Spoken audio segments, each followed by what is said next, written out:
Bonsoir à tous. Ce soir, nous allons devoir continuer avec notre enseignement intitulé Le mariage chrétien, grand mystère. Nous avons commencé ce séminaire depuis le mardi et d'entrée de jeu, nous avons donné la terminologie. Il s'agissait de définir les concepts clés qu'on retrouve dans l'intitulé de notre thème. C'est notamment le mariage chrétien et aussi les mystères. Nous avons défini cela pour nous permettre d'être sur une même base en termes de compréhension. Et comme vous le savez, pour bien comprendre un thème, il est mieux de comprendre le concept qui le compose. Ainsi, nous avons défini le mariage comme étant une union qui est à la fois légale, sociale et ou religieuse. Puisque dans la société, tout le monde n'est pas religieux, tout le monde n'est pas chrétien. Il y a ceux-là qui sont animistes, il y a ceux-là qui sont chrétiens. Raison pour laquelle la définition que nous avons prise est une définition générique qui dit que le mariage est une union à la fois légale, sociale et ou religieuse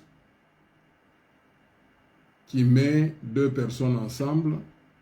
Les deux personnes décident de se mettre ensemble, de partager leur vie, de partager leurs biens, leurs responsabilités et aussi de s'entraider mutuellement. C'est ça la définition juridique. Le deuxième concept que nous avons défini, c'est le concept chrétien. Nous avons dit que chrétien est tout ce qui est relatif à notre Seigneur Jésus-Christ. À titre d'exemple, lorsqu'on a la foi en Christ, on dira que c'est une foi chrétienne. Lorsqu'on fait une activité dont Jésus-Christ est au centre, on dira que c'est une activité chrétienne. Et nous avons terminé par définir mystère. Nous avons pris deux volets. Le premier volet utilisé par ceux-là qui sont dans la spiritualité, notamment la sorcellerie, la magie, les sciences occultes, etc. Pour eux, quand on parle de mystère, ça signifie tout simplement une chose secrète, une chose cachée et qui est réservée aux initiés. Alors que dans le monde chrétien, nous définissons le mystère comme étant quelque chose qui est révélé. Est-il que la chose est incompréhensible pour l'esprit humain? Alors là, nous nous sommes mis d'accord que nous qui sommes chrétiens, notre esprit n'est pas humain, il est régénéré par le Saint-Esprit et cela nous permet d'accéder aux choses spirituelles, à la pensée de Dieu. Et après cela, nous avons donné deux véhicules qui vont devoir nous conduire tout au long de ce séminaire. Le premier véhicule, c'est une image. Nous avons dit que le mariage est comme une ville assiégée, dont ceux qui sont à l'intérieur veulent sortir et ceux qui sont à l'extérieur, ils veulent y entrer. Ça, c'était la première image pour dire tout simplement que le mariage est complexe. Nous avons tiré cette image d'un conseiller conjugal qu'on appelle Trobisch, Walter Trobisch, qui a été missionnaire au niveau du Cameroun. Et la deuxième image, c'est l'image du véhicule. Nous avons dit, lorsque nous avons un véhicule Toyota, en cas de problème, nous ne l'amenons pas chez les Français, chez les Italiens, chez les Américains, bien qu'eux aussi sont fabricants de véhicules, mais nous amenons Toyota auprès des Japonais, puisque ce sont eux qui sont les fabricants du véhicule. Et c'est là pour dire tout simplement qu'en matière de mariage, il serait mieux de se référer à l'initiateur du mariage, à la personne qui a institué le mariage. Et c'est ce que nous verrons aujourd'hui. Aujourd'hui, nous allons chercher à comprendre le mariage. Nous allons partir de ce que j'aime appeler plan originel, à l'opposé du plan original. originel, c'est le tout premier plan. Je dirais même c'est le plan principiel. C'est le plan fondamental, essentiel sur le mariage. Si nous voulons chercher à comprendre le mariage, il serait mieux d'aller à l'initiateur du mariage. C'est ainsi que pour aujourd'hui, nous allons reprendre nos textes de base, mais principalement aujourd'hui, nous allons nous attarder sur Genèse chapitre 1er, verset 27.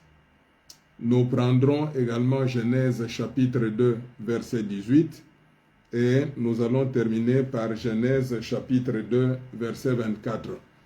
Un auteur particulier, comme la Bible, qu'on appelle Pentateuque. Donc, entendez par là, il y a le mot Pentagone, ce qui signifie 5. On les appelle aussi Torah, la loi. Ces 5 premiers livres de la Bible ont été écrits par un homme extraordinaire. Et cet homme, c'est Moïse. Et je voudrais assez qu'on puisse essayer d'apprendre quelque chose sur Moïse. Cela peut nous permettre de comprendre. Et vous savez, quand vous lisez un livre, on ne commence pas à lire directement le livre, mais on cherche à comprendre l'auteur du livre. Et cela nous permettrait de bien saisir. Quand nous lisons la personne, on peut être en mesure de saisir les idées de la personne. Quand on lit les livres, c'est comme qui dirait, on se retrouve devant la personne. Alors, la particularité de Moïse, j'aimerais dire, premièrement, c'est un intellectuel. Moïse est un intellectuel, c'est un lettré, c'est quelqu'un qui a été sur les bancs de l'école. Et d'ailleurs, à l'époque, peut-être aujourd'hui, on n'arrive pas à comprendre, à saisir. Nous devons comprendre que selon les historiens, et surtout l'égyptologue Kanta Diop, le Sénégalais, il nous a bien expliqué, à cette époque-là, c'est l'Égypte qui dominait le monde. C'est l'Égypte qui avait les bâtons de la civilisation, raison pour laquelle vous verrez qu'ils étaient en mesure de construire des pyramides. C'est-à-dire qu'ils avaient déjà la géométrie, ça fait partie des mathématiques. La science était là, très développée, etc. L'astrologie était aussi très développée. Et l'Égypte n'était pas n'importe quel pays, c'était déjà très avancé en termes de science. Et Moïse qui nous écrit ce livre de Genèse, c'est quelqu'un qui a étudié, c'est quelqu'un qui est intellectuel. D'ailleurs, dans le Nouveau Testament, il y a une référence. Lorsque nous lisons Actes des Apôtres, chapitre 7, le verset 22, nous verrons la référence. Et là, c'est le diacre Étienne qui est en train de faire un exposé magistral, comme je l'ai toujours dit. Étienne parle de Moïse. Nous sommes dans Actes des Apôtres, chapitre 7, le verset 22. Le verset 22, la Bible dit ceci: Moïse fut instruit dans toute la sagesse des Égyptiens et il était puissant en parole et en œuvre. Là, c'est déjà quelque chose de très important. Nous avons affaire à un intellectuel, pas seulement un intellectuel qui se cantonne au niveau de théorie, mais nous avons quelqu'un qui est compétent. Comme vous savez, la compétence, c'est quand on arrive à mettre ensemble la théorie et la pratique, c'est ce qui donne la compétence. Mais dans la plupart des cas, on a des gens qui ont des grands diplômes, mais qui sont incompétents. C'est-à-dire, ils ont seulement les papiers, ils ont la théorie, mais ils ne savent pas mettre en pratique leur théorie. Mais le cas de Moïse, c'est contraire, puisque la deuxième partie du verset dit ceci: il était puissant en parole et en œuvre. C'est-à-dire, ce qu'il a appris, il a pu mettre cela en pratique. Et là, c'est très important, puisqu'il est dit, il fut instruit dans toute la sagesse d'Égypte. Comme vous savez, Moïse signifie quelqu'un qui a été tiré des eaux. Et là, vous connaissez l'histoire. Quand Moïse va naître, Pharaon avait pris la décision de tuer tout enfant mâle. Et comme il était garçon, on devrait le cacher dans les eaux. Certainement, c'était dans le fleuve Nil. Et il a été découvert par la princesse. Et il a été élevé dans le palais royal. Donc, il n'a pas eu le problème de ne pas étudier par manque de minerval, de frais de scolarité. Il a étudié dans de très bonnes conditions et on le préparait comme un futur leader. Donc, il savait gérer.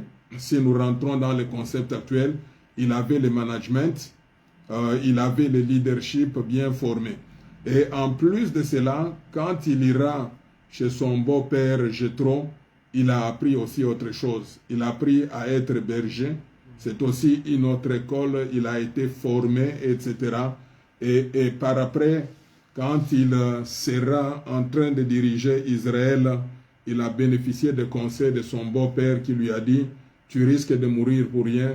Divise le groupe en plusieurs, l'équipe en plusieurs groupes et cela te permettrait de bien gérer. » Donc, nous avons affaire à quelqu'un qui est intellectuel. C'est la personne qui va nous écrire. Pourquoi est-ce que je dis cela? C'est très important. Comprenez, ça c'est le premier point. Nous avons Moïse qui est intellectuel. Le deuxième point, il n'est pas seulement intellectuel, mais il développe une intimité avec Dieu. Puisqu'ici, nous sommes dans les affaires de Dieu. Les affaires de Dieu sont différentes des affaires de ce monde. C'est différent de la science, etc. Dans la science, on aura besoin de gens qui ont des diplômes. J'aurai besoin de travailler avec des gens qui ont les bac 4, bac 5, etc. Des gens qui ont les doctorats, etc. Ça, c'est au niveau de la science. Mais comme nous parlons des affaires de Dieu, on n'a pas seulement besoin de l'intellectuel, on a besoin aussi de quelqu'un qui a une communion intime, communion parfaite avec Dieu. Et ça, c'est la personne de Moïse. Et surtout, lorsque j'ai lu dans Exode, chapitre 33, le verset 11, vous allez comprendre que Moïse avait une particularité. C'est quelqu'un qui était en communion intime avec Dieu, au point que Moïse, en tant que prophète, était différent des autres prophètes. Et d'ailleurs, la Bible elle-même, c'est Dieu lui-même qui déclare, Dieu dit qu'avec les autres prophètes, je parle sous forme d'énigmes, de questions, de choses qui ne sont pas claires, etc., obscures, là où il faut mettre la tête. C'est comme de l'algèbre. Il y a beaucoup d'inconnus, etc. Et d'ailleurs, on les remarque dans la vie de beaucoup de prophètes, même Jean. Dans Apocalypse, vous verrez que Jean a difficile à nous donner un message qui soit plus limpide, puisque dans la plupart des cas, il revient « je vois comme », etc.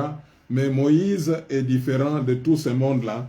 Quand nous lisons Exode 33, le verset 11, la Bible dit ceci, « L'Éternel parlait avec Moïse face à face, comme un homme parle à son ami. » Alors ça, c'est la particularité de Moïse. Moïse, quand il parle avec Dieu, il parle face à face avec Dieu. C'est-à-dire, c'est comme moi, je me tiens devant le diacre Pierre. Face à face, c'est la même chose. Quand Dieu parle à Moïse, c'est face à face.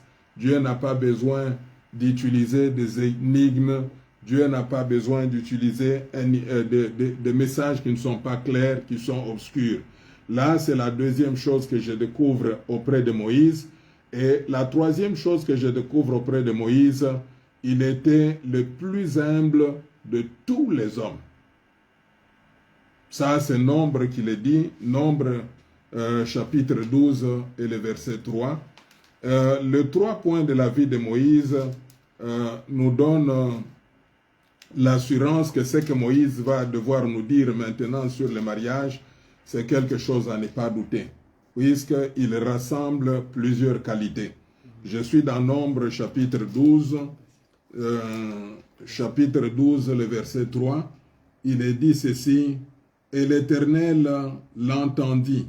Or, Moïse était un homme fort patient plus qu'aucun homme sur quelqu'un qui parlait à Dieu pour le bien fondé, de comprendre les fondamentaux. Nous avons les fondamentaux du mariage chrétien. Nous aurons de bons mariages, nous aurons des mariages qui font plaisir à Dieu. Alors, j'aimerais commencer avec le premier verset. Le premier verset que je voudrais partager aujourd'hui, je suis dans Genèse, chapitre 1er. Nous allons examiner ensemble le verset 27.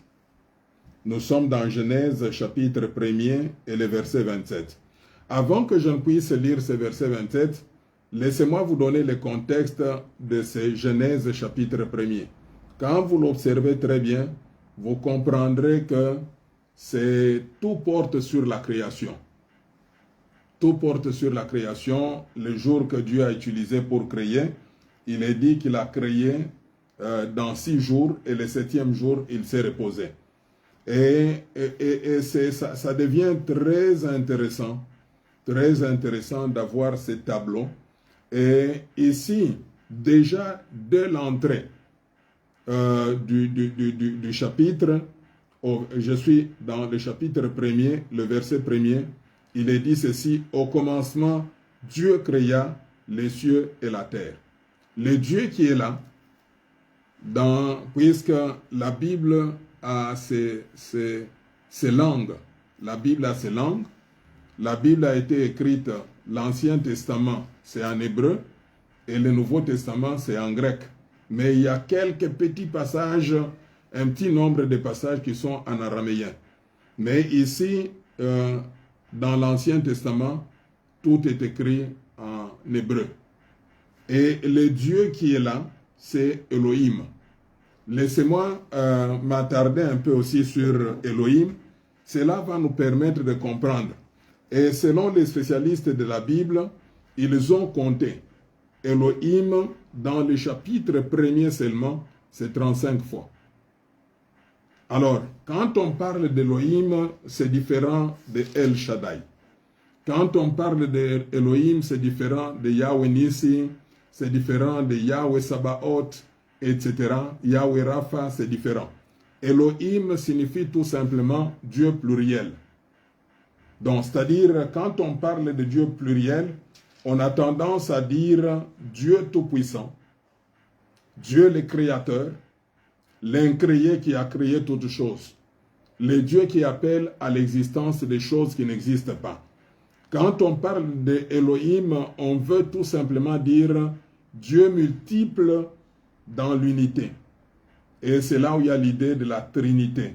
Et raison pour laquelle vous verrez que dans ce passage, quand Dieu veut créer, la Bible dit dans le verset 26, puis Dieu dit, sur 3 versets seulement, et de ces 3 versets fondamentaux du mariage.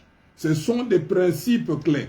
Et généralement, nous péchons contre ces principes. Je suis au verset 27. Donc, Genèse chapitre 1er, le verset 27. Le verset 27 dit ceci: Elohim créa l'homme à son image et il le créa à l'image d'Elohim. Il créa l'homme et la femme. Il créa l'homme et la femme. Alors là, c'est un premier principe. Malheureusement, ce principe, on a difficile à le comprendre. Pourquoi? Puisque vous et moi, nous vivons dans des sociétés à prédominance masculine. Je vais donner quelques exemples. Vous verrez que lorsque vous êtes dans la famille, la personne qui va manger avec papa, c'est le garçon. Et la fille va manger avec maman à la cuisine, pas même sur une table, assise sur une natte, ou même sur terre. Ça, c'est la société. Nous sommes dans une société là où, quand on a une femme enceinte, on va l'interdire de manger les œufs. Ça n'a pas de sens. Alors que l'œuf, c'est l'aliment le plus complet. Il est riche, il est comme le lait. Et on dira, la femme enceinte ne mangera pas l'œuf puisqu'elle va mettre au monde un enfant qui sera chauve. Quel mensonge! Les filles, ceux-là qui seront scolarisés, ce sont les garçons. Les filles ne vont pas étudier. Pourquoi? Puisque dans la tête, nous pensons que la fille est moins homme. C'est ce que nous pensons, que la fille est moins homme. Mais dans ce verset ici, il est clair. Elohim créa l'homme à son image.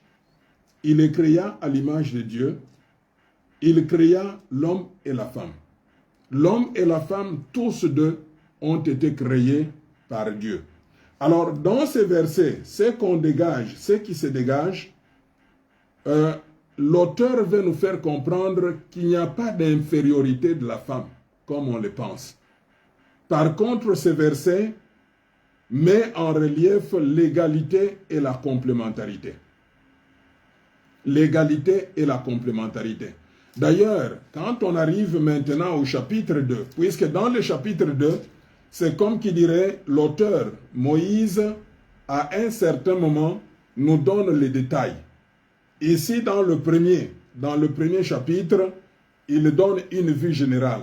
L'homme et la femme ont été tous créés par Dieu, créés à l'image et selon la ressemblance de Dieu.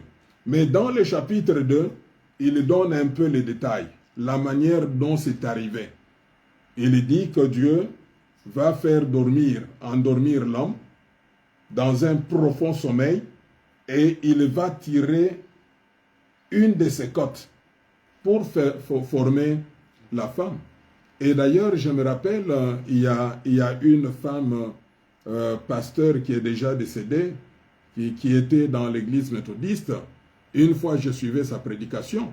Il a illustré pour dire que quand Dieu voulait créer la femme, Dieu n'a pas pris l'os à n'importe quel endroit.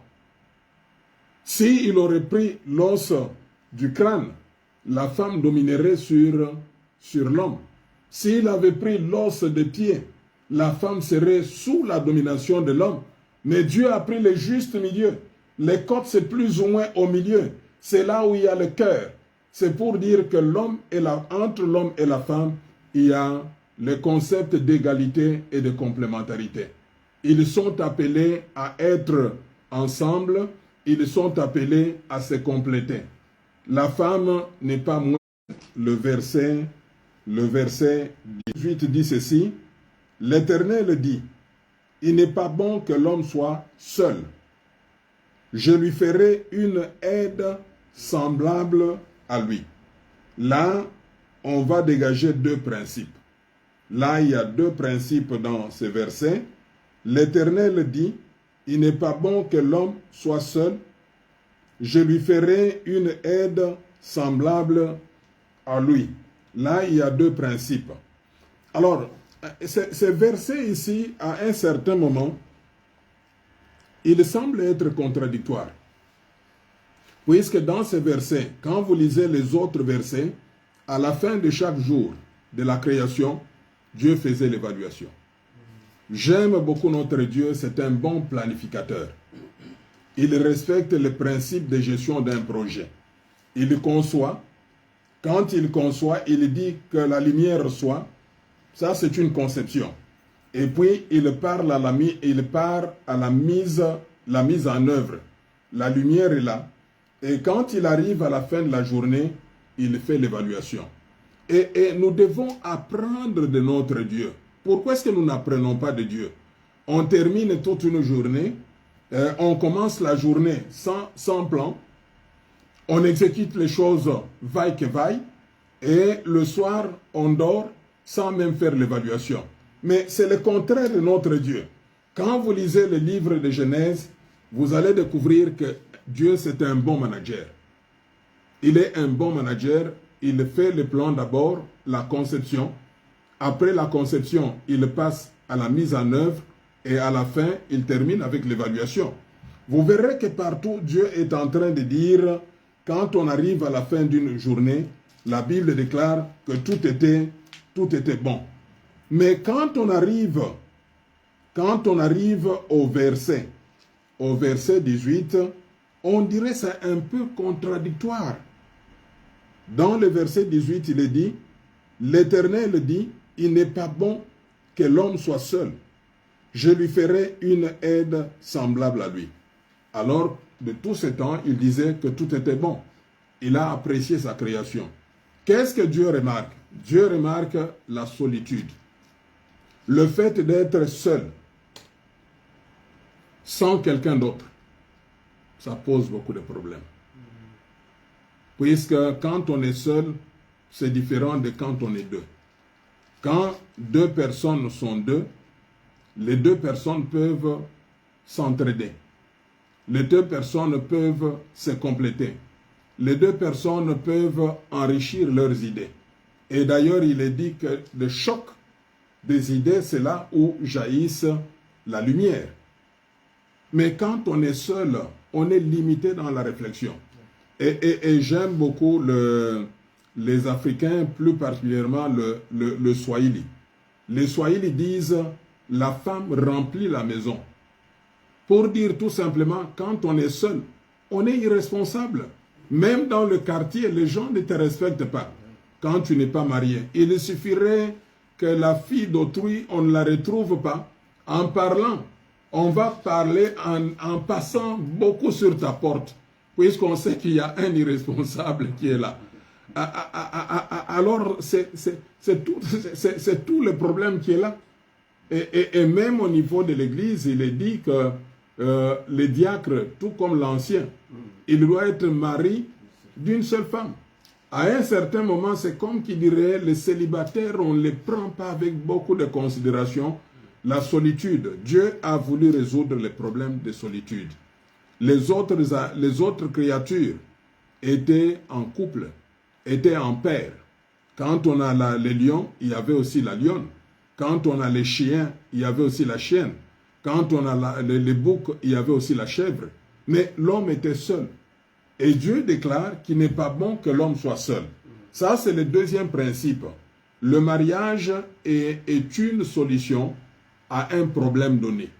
Le mariage est une solution à un besoin donné. C'est-à-dire qu'il y avait la solitude et par voie de conséquence, il fallait résoudre cette solitude.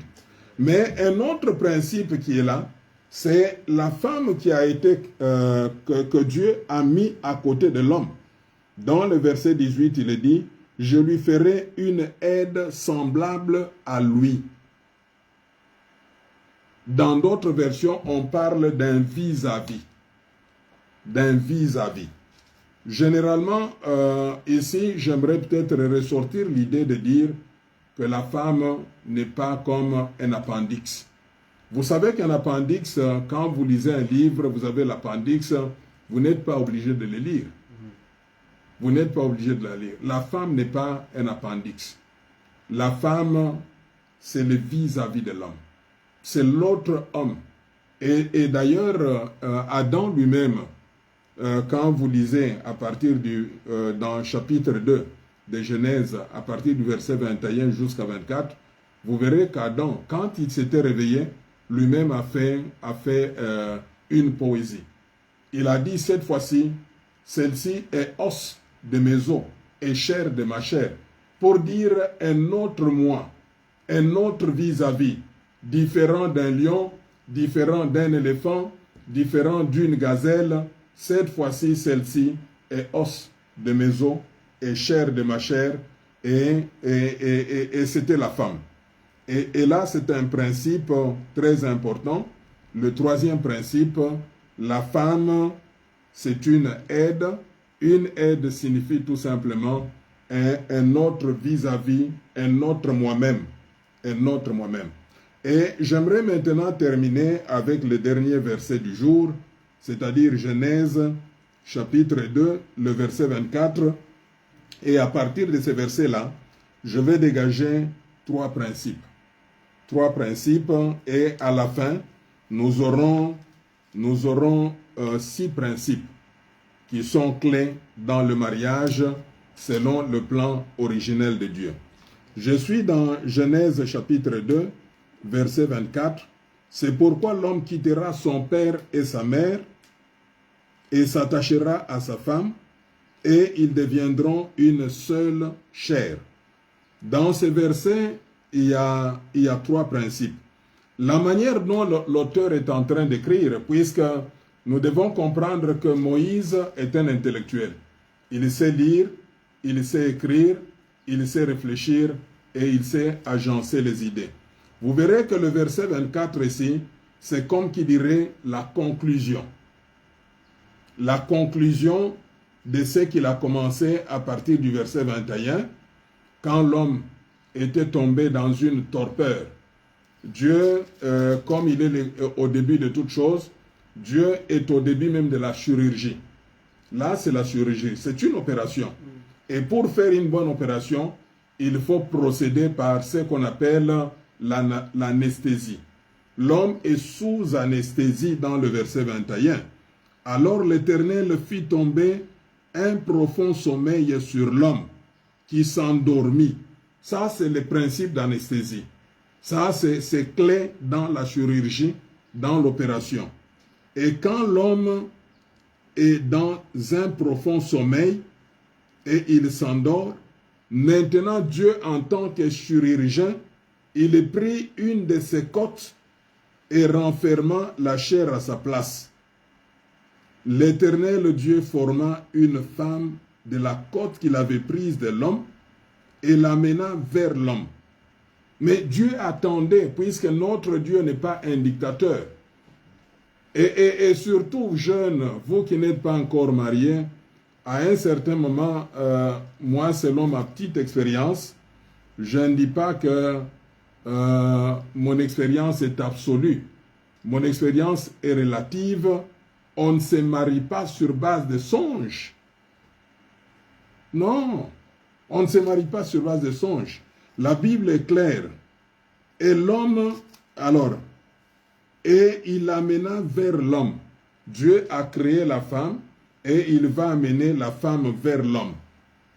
Et Dieu n'est pas dictature. Dieu ne nous impose pas.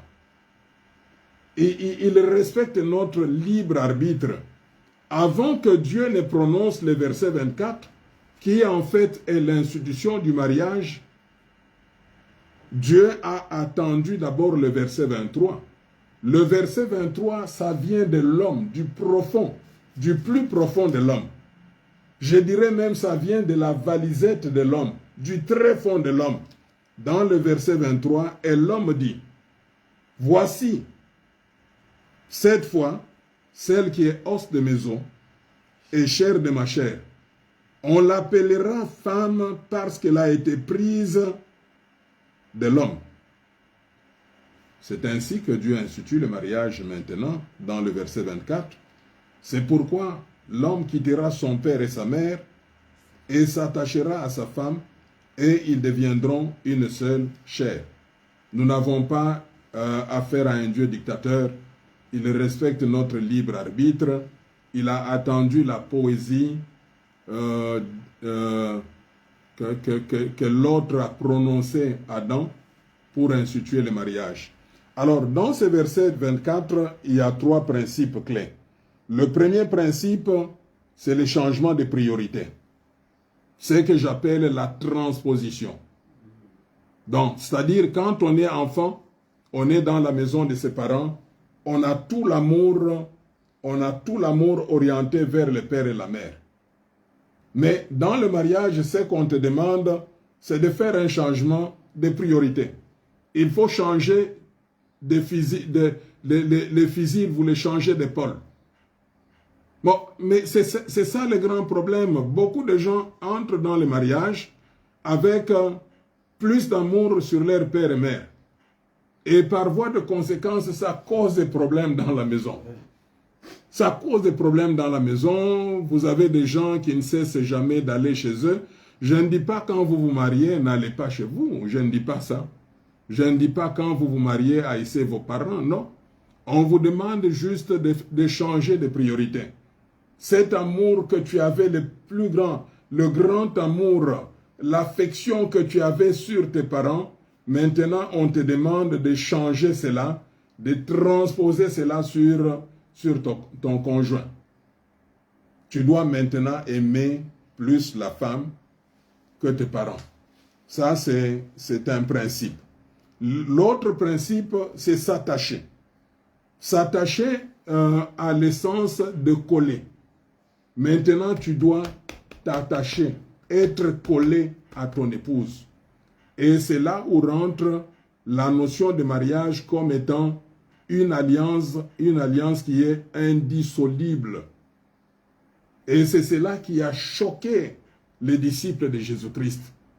Les pharisiens viennent, on verra ça demain, les pharisiens viennent, ils demandent à Jésus, il dit, Moïse nous a autorisé d'écrire la lettre de divorce. Christ leur a dit, au commencement, il n'en était pas ainsi. C'est à cause de la dureté de vos cœurs. Le problème, ce n'est pas le mariage qui fait défaut, mais c'est un problème de cœur de l'homme. C'est le cœur de l'homme qui l'amène à la polygamie. C'est le cœur de l'homme qui l'amène à divorcer. C'est le cœur de l'homme qui l'amène à la polyandrie. C'est le cœur de l'homme qui l'amène à la sexualité. Ce n'est pas le défaut de mariage. Alors là, nous avons un principe important, c'est s'attacher. C'est-à-dire être collé. Il y a cette notion de mariage comme alliance indissoluble. Indissoluble. Et enfin, nous avons ce qui est le dernier principe, ils deviendront une seule chair. Ça, c'est un principe très important. Ce principe dénote tout simplement que dans le mariage, il y a l'unité, il y a l'union à la fois spirituelle et physique. C'est-à-dire, il y a cette union, il y a cette unité. Mais un principe important sur lequel j'aimerais aussi m'attarder est que dans le plan de Dieu, alors que nous avons un Dieu qu'on a appelé Elohim, c'est-à-dire un Dieu tout-puissant, le créateur de toutes choses, un Dieu multiple dans l'unité, un Dieu souverain et transcendant, un Dieu pluriel. Ces dieux-là avaient la possibilité de créer un seul Adam avec plusieurs Èves. Mais pourquoi ne l'a-t-il pas fait? C'est pour dire tout simplement que chaque Adam a son Ève, pas deux. Alors, j'aimerais peut-être terminer par citer les 7 principes clés dans le mariage selon le plan originel de Dieu. Le premier principe, la femme n'est pas inférieure. La femme n'est pas moins homme. Mais l'homme et la femme sont appelés à l'égalité et à la complémentarité. Ça, c'est le premier principe dans le mariage chrétien. Deuxième principe dans le mariage chrétien, le mariage est une solution à un problème, le problème de la solitude. Troisième principe, la femme est une aide, c'est-à-dire un autre moi, un autre vis-à-vis. Ça, c'est le troisième principe. Quatrième principe, nous devons changer de priorité. L'amour que j'avais sur mon père et sur ma mère, je dois la transposer sur mon épouse. C'est ainsi que l'homme quittera son père et sa mère. C'est juste un changement de priorité. C'est transposer l'amour qu'on avait sur son père et sa mère, on la place maintenant sur sa femme. Je ne dis pas qu'on haït ses parents, non. On continue à les aimer, mais j'aime plus ma femme que mes parents. Ça, c'est quatrième priorité. Cinquième priorité maintenant, c'est s'attacher. S'attacher veut dire être collé. Et c'est là où est cachée la notion de mariage comme une alliance indissoluble. Mes frères et sœurs, dans le vocabulaire chrétien, et surtout par rapport au mariage, il n'y a pas de divorce. il n'y a pas de divorce. Nous, on a un esprit régénéré, un esprit qui pardonne tout, sauf rien. Alors, le sixième principe, c'est être une seule chair. C'est le principe d'unité, le principe d'union spirituelle et physique entre l'homme et la femme. Et le dernier principe, le mariage est fait pour deux personnes. Sauf que j'aimerais être clair. Quand je parle de deux personnes, c'est deux personnes de sexe opposé. Le mariage est pour l'homme et la femme. Un point, un trait. Le mariage est pour l'homme et la femme. Et dans ce septième principe, le deuxième volet, le premier volet, dans ce septième principe, est que le mariage, c'est entre l'homme et la femme. Deux sexes opposés. Et le deuxième volet, dans ces principes-là, le septième principe, le deuxième volet, est que le mariage, c'est entre un seul Adam et une seule Ève. Dieu n'est pas limité. Il est Elohim. Il pouvait déjà, dès le départ, faire un Adam avec plusieurs Èves. S'il ne l'a pas fait, ce n'est pas qu'il a manqué. Et nous allons comprendre que toutes ces autres versions de mariage qui viennent après, ce n'est pas que le mariage manque. Ce n'est pas que le mariage est fautif, mais c'est le problème du cœur de l'homme. Comme Christ l'a dit, si Moïse vous a autorisé à écrire une lettre de divorce, c'est à cause de la dureté de vos cœurs. Au commencement, il n'en était pas ainsi. Rentrons maintenant au commencement de toutes choses, c'est-à-dire dans le livre de Genèse, qu'on appelle le livre des origines. Que Dieu bénisse sa parole.